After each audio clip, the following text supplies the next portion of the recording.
it's Liz Yuille from Old Staples Crafts. I'm a UK-based independent Stampin' Up! Demonstrator.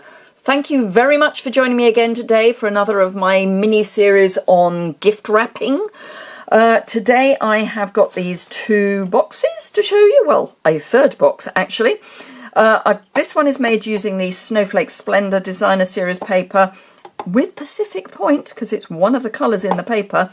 This one is using the Poinsettia Place Designer Series paper, and we've got Real Red with Real Red ribbon. This is the tulle dotted ribbon from the annual catalogue. This is in the mini catalogue. So let me show you how they are made. They are relatively straightforward. I do say relatively because this is not a cut edge, this is a folded edge, so they're slightly more complicated than a basic box. I'm starting this one I'm making with Pool Party, and I'm going to use Pool Party ribbon as well, so this is going to be all tone on tone. So it's another of the Snowflake Splendour papers, and this is the other side. So I'm starting with a fractionally smaller than 8-inch square, and I mean fractionally smaller because here is the 8-inch line and this is fractionally smaller. It's 1/16 of an inch smaller. This means that it's going to be really easy to get this nice tight feel on your box with the lid over your box without having to do all this, you know, push your paper in a bit before you score it malarkey. Just trim it slightly smaller than 8 inches. So as I say, 7 and 15/16. And then I'm just going to score it at 2 inches, turning it every time because it's not an 8-inch square. Even if I was confident that it was an 8-inch square, I would still turn it because it's never going to be exactly 8 inches. But if you always butt your edge against here and then score, this distance is always going to be the same. So here we've got the pattern paper. This is 10 inches square and it is a 10-inch cut. So it's not 9 and 15/16, it's 10 inches. Don't worry, the measurements will be over on my website and the link to that is below. And you can also order any of the products that you need from me from my website. Use the host code and you get some free product as well. So this time I'm going to score at 1 inch and then at 3 inches. And this is how we're going to get the fold. So 1 inch and 3 inches, 1 inch, 3 inches, and the last side 1 inch and 3 inches. And again, because you're never going to get an exact square, rather than doing 1, 3, 7 and 9, I am turning my paper because it is square but may not be exactly 10 inches square. Right, pop that down. So I'm going to start by folding the paper score lines. These I'm just going to fold. I'm not going to burnish. It's only paper. It doesn't need too much welly. It just needs for me to be able to see where the folds are.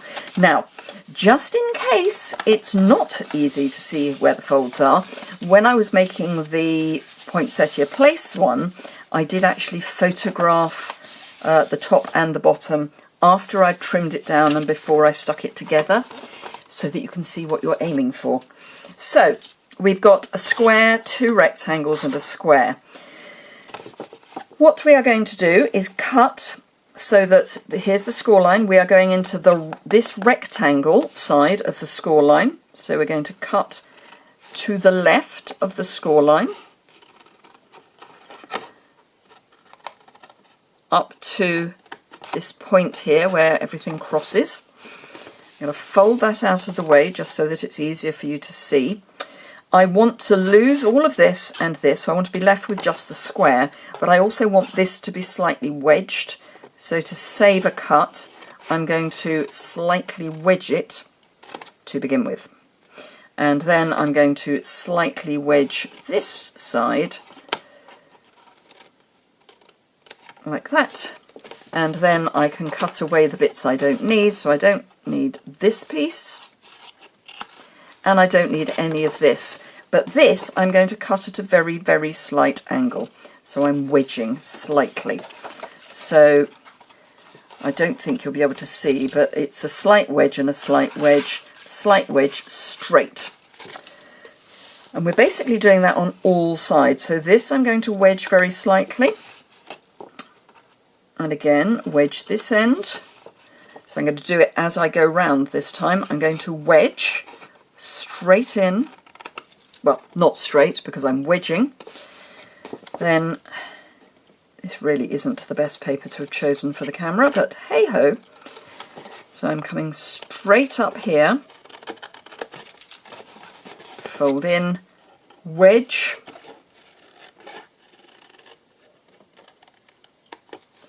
And then I'm going to cut this bit of rectangle away.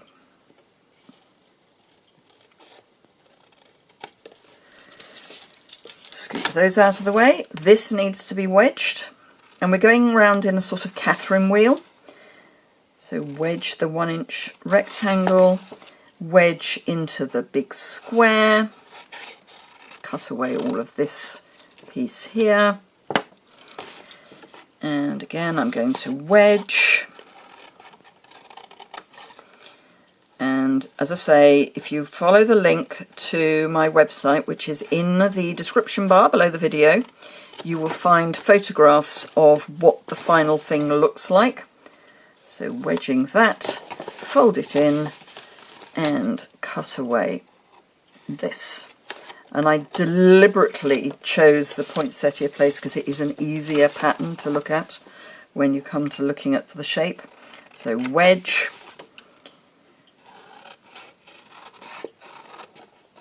wedge,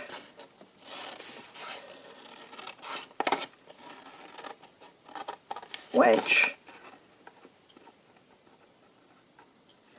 straight to the inside of the score line. Remove that piece, just pull that away and it'll come, and then our final wedge is that one. So I will show it to you, but as I say, I think the one on my website will be a better picture. But basically we now have no straight edges other than the extreme edges of our box, or our lid I should say. So that's our lid. For the base, I am going to use my bone folder because this is card, so I want this to be a nice crisp fold. And I can't get a nice crisp fold just with my hands. And then again, we've got square, rectangle all the way around, and again, I'm just going to wedge into my square, straight up my rectangle, leaving the score line in my square, and then cut the score line out using a wedge. So that's all we're ending up with, is that tiny little wedge. Leave that straight. This we're not cutting, that was close. It's a Catherine wheel, not a double end. So wedge, wedge, cut away, but cutting away straight.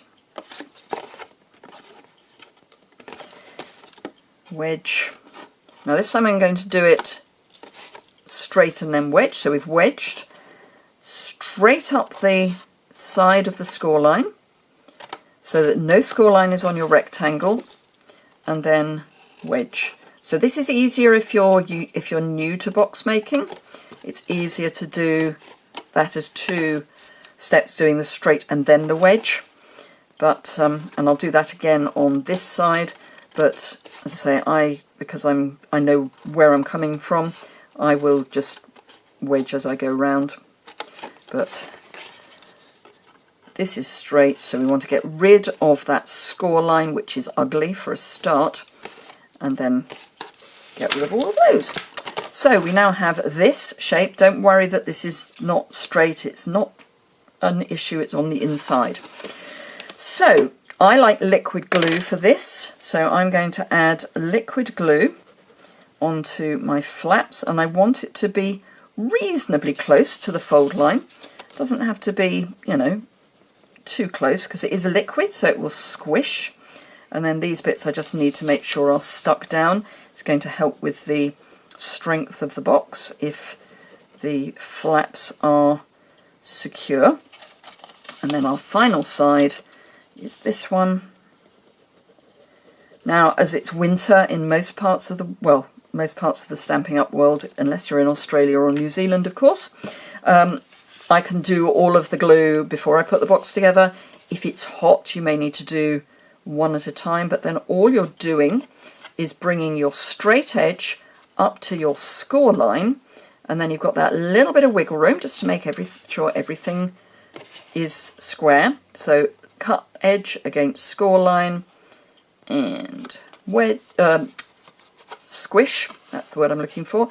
And as I say, you have that little bit of wiggle room, so if you're worried, you can, you know, smooth things around a bit, but up to the score line and then press, and then the final piece up to the score line. And I tend to pull this piece so that I know that the edge marries up here. If you don't pull it, you can end up with this. Can you see that I've got a step there? So you don't want that. You want to pull gently on your straight piece to line up against your fold. That's the word I'm looking for, your scored edge. And then just go in with your bone folder. Whatever glue you've used, it's a really good idea to go in with your bone folder and make sure that's properly stuck down. Right, change of adhesive. We're going over to Seal Plus now. And, oh, I've left that flap on. I want that off. I bet you're all shouting at the video, Liz, why have you left that flap on? It's because I forgot. So, again, I'm going to pull all these flaps in before I pop the adhesive on. Just need to get that to the end. There we go. And then you want that on the edge, and as near to the edge as you can get it. And then I like to put a piece there and a piece down the middle, just so that it's reasonably well attached. And I'm going to do all of the flaps, the square flaps, I should say, because we have rectangular flaps as well. So I'm going to do all of these flaps before I do the edges. But I'm going to do all of the application of adhesive before I put the box together. I'm just going to make sure that's right on the edge. And there, and there. It doesn't matter too much if you don't get all the way up here, because this is going to fold over it. But the nearer you can get, the better. And you definitely want to be as near to your scored edge as you can possibly get. Right, so that's all of our square flaps. Oh, bash the light, why don't I? That's all of our square flaps dealt with. So all I'm going to do now is just run some more seal down the middle of these flaps. You can put it on the edge if you want, but it's not vital exactly where it goes. You just want adhesive on these flaps so that they're held in place. So how are your Christmas plans going? I've already had the deadline for my December daily class. So again, I'm lining up the score line and the cut edge. Nothing different. I'm leaving these flaps though. So yes, the deadline for my December daily has been and gone. I have got another class coming out. It's probably going to be next week or over the weekend, which is all going to be around gift wrapping. So it's going to be an exciting class. So I've now got all of those flaps in, and all I need to do now is just fold these in so that they are nicely inside your box. And then again, just go in and with your bone folder. But yes, I'm going to have some really, really stunning gift wrapping ideas, tags, all those sorts of things to make your Christmas presents something over and above the norm. And then because we cut the base of the box slightly smaller, look at that, isn't that brilliant? It's a great way of getting a really snug box. Just take that 1/16 of an inch off and you get a really snug fit. And then this is the Pool Party sheer ribbon, which is part of the Whale of a Time suite in the annual catalogue. So do look at the annual catalogue for your embellishments. Don't think that you can avoid, or you should avoid, the annual catalogue because you've got the mini catalogue. There are some Christmas ideas in the annual catalogue as well, so don't forget. And then just want that roughly the same length, so I want it about there. Bring in my snips, cut, and then this piece, this longer piece, or I say longer piece, this piece that's not doing anything, you just tuck underneath so that you can tie your two ends together. And when you tie the two ends together, it all tightens up. So we've got that loose look, and then pull the ends and suddenly it's tight, and you can move everything round so that it's nice and square, or off square if that's what you want. So you could, let me show you, you could decide that you want your bow offset. So let's do that. And the same tie will work for this as well, so you don't need to do anything fancy. And then when you're happy with where everything is, you can just tighten that half knot up. So it's now all beautifully taut. Just square everything off, and then all you need to do is finish off your bow. Ideally in the right direction, because I like to do a reef bow, not a granny bow. Not quite sure what that is. It's a bow, but I don't know what sort of bow I've ended up with. Hey ho, it's a hey ho bow. There we go. And then just, whoops, caught my dangles around a spiral bound book. Never a good idea. Just trim the ends at a jaunty angle as much as anything so they don't fray badly. And there you have our Pool Party tone on tone. Let's straighten that a little bit. There we are. Which is Snowflake Splendour. Then we've got our Poinsettia Place and our Pacific Point. So Real Red, Pacific Point, Pool Party. So I hope you enjoyed that. I would love you to have a go at them. I would love you to tell me which one you prefer. So do you like the tone on tone? Do you like the contrast of the green with the red? Just let me know which is your favourite, and you can do that by leaving a comment below the description bar. If you don't already subscribe, please click the subscription button in the bottom right hand corner, and then you'll get to know when I am adding extra videos. If you click the alert bell, you will actually get notification that I've posted a video. And of course, if you like the video, don't forget to give it a thumbs up.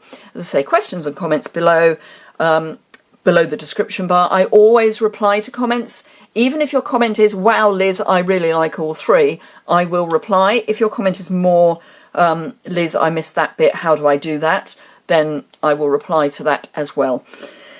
All of the information about the sizes and the products that I've used are on my website, and that is in the description bar below the video. Thank you so much for joining me.